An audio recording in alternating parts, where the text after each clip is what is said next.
I'm going to ask you and your listeners to answer a very simple question. It couldn't be simpler.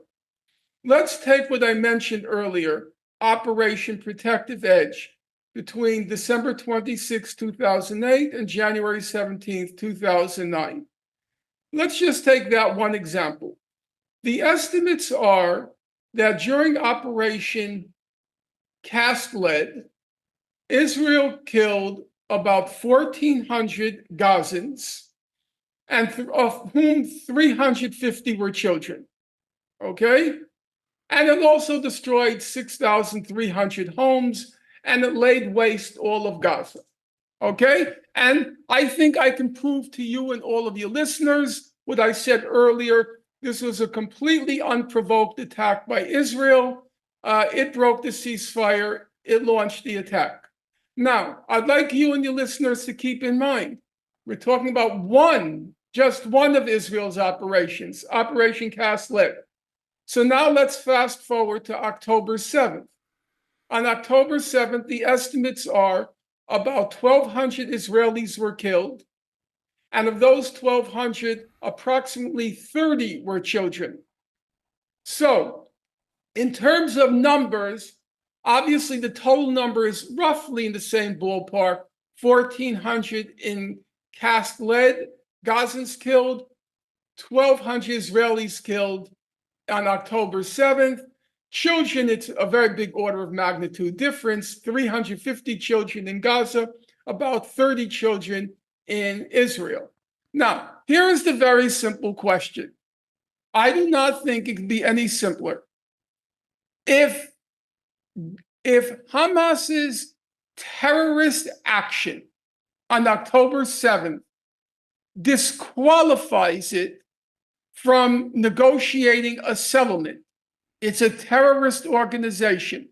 You can't negotiate with it. You have to destroy it.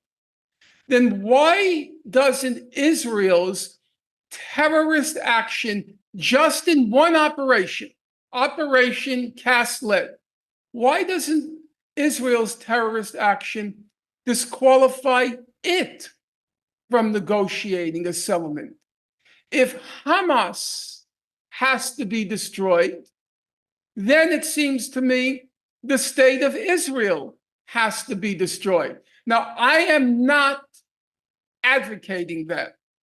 I am simply asking you and your listeners, what is the error in my logic?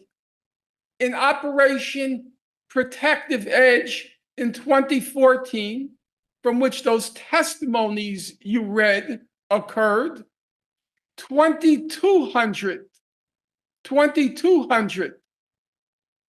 Gazans were killed. 550 were children. 18,000 homes were destroyed. If October 7th disqualifies Hamas from any participation in a peace settlement, then Operation Protective Edge, if we look just at the raw numbers, must disqualify Israel twice as much from any settlement of the conflict. 1,200 versus 2,200. 30 children versus 550 children. Why do the acts of terrorism, which I do not deny occurred, but why do they only disqualify one party to reaching a settlement, but not the other party? Honestly, I like to play my own devil's advocate. That's the way you find truth. But try as I do, I cannot figure out a coherent answer to that question.